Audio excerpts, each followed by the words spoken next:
अध्यक्ष जी, ये विस्तार केवल अफसरों का विस्तार नहीं है, ये सामाजिक न्याय का विस्तार है। लेकिन मोदी सरकार ने रिफॉर्म्स को केवल इंस्टीट्यूशंस तक सीमित नहीं रखा, डिजिटाइज कर यह सुनिश्चित कर दिया कि दीक्षा के माध्यम से एजुकेशन हर बच्चे के मोबाइल फोन तक पहुंच जाए। ईट पाठशाला के माध्यम से पूरी की पूरी लाइब्रेरी अब बच्चों की हथेली में है। CUET जैसा एडमिशन प्रोसेस के लिए एग्जामिनेशन लाकर एडमिशन प्रोसेस को और ज्यादा पारदर्शी यानी ट्रांसपेरेंट बना दिया और NEP 2020 में भारत की एजुकेशन सिस्टम को रिजिड स्ट्रीम से मुक्त कर दिया गया है। यदि कोई स्टूडेंट बायोलॉजी के साथ साथ म्यूजिक पढ़ना चाहता है तो उसको अब अपनी प्रतिभा में किसी एक सब्जेक्ट का चयन करने की जरूरत नहीं है, क्योंकि नरेंद्र मोदी जी ने यह सुनिश्चित कर दिया है कि प्रतिभा ना परिस्थितियों की अधीन होनी चाहिए और ना ही एजुकेशन स्ट्रीम्स की मोहताज। अध्यक्ष जी, जब अफसरों का विस्तार होता है तो उसके साथ साथ उन अफसरों की निष्पक्षता भी सुनिश्चित करनी अनिवार्य है। ये अमेंडमेंट बिल 2026 का यही सुनिश्चित करता है। अध्यक्ष जी, इस सदन में पिछले 2 वर्षों से मैंने देखा है कि बहस तथ्यों पर होनी चाहिए, बहस नैरेटिव पे नहीं होनी चाहिए, बहस प्रमाणों पर होनी चाहिए, बहस पूर्वाग्रह पर नहीं होनी चाहिए। इसीलिए मैं ये जरूर कहना चाहूंगी आपके माध्यम से विपक्ष के साथियों को, सबसे पहली बात तो बेल सरकार नहीं इस देश का कोर्ट देता है और लोकतंत्र में judiciary is independent of the executive and the legislature. दूसरी बात मैं ये कहना चाहूंगी, कांग्रेस के साथी और विपक्ष के कुछ साथी एक नैरेटिव बिल्ड करने की कोशिश कर रहे हैं, जैसे कि पेपर लीक की समस्या, एग्जाम कॉम्प्रोमाइजिंग की समस्या केवल और केवल 2014 के बाद पैदा हुई है।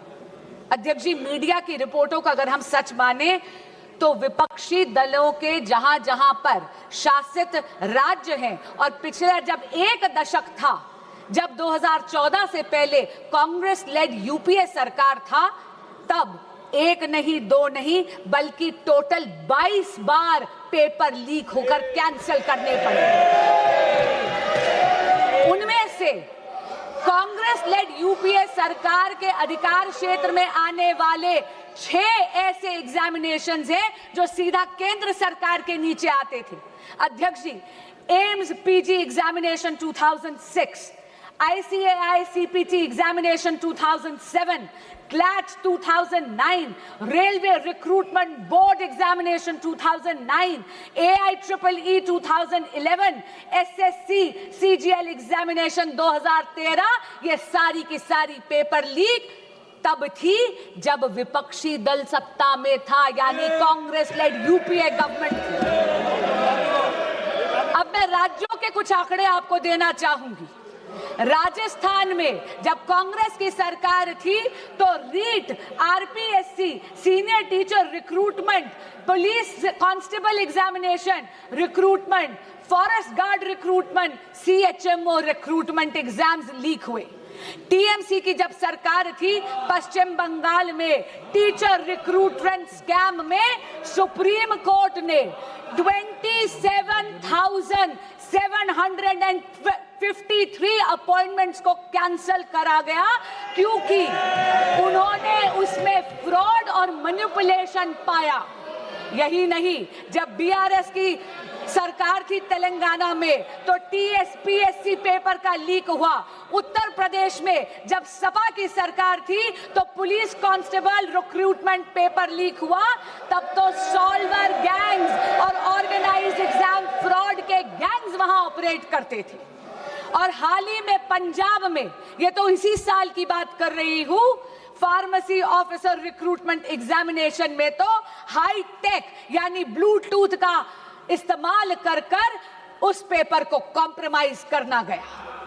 पर मैं पूछना चाहती हूं, इससे पहले कि विपक्ष मुझ पर यह इल्जाम लगाए that I am talking about whataboutery. This is not about whataboutery, but I am calling out the opposition on its selective outrage. मैं पूछना चाहती हूं विपक्ष से कि अगर ये सिद्धांत की लड़ाई है तो सिद्धांत सरकार देख के बदल कैसे जाता है।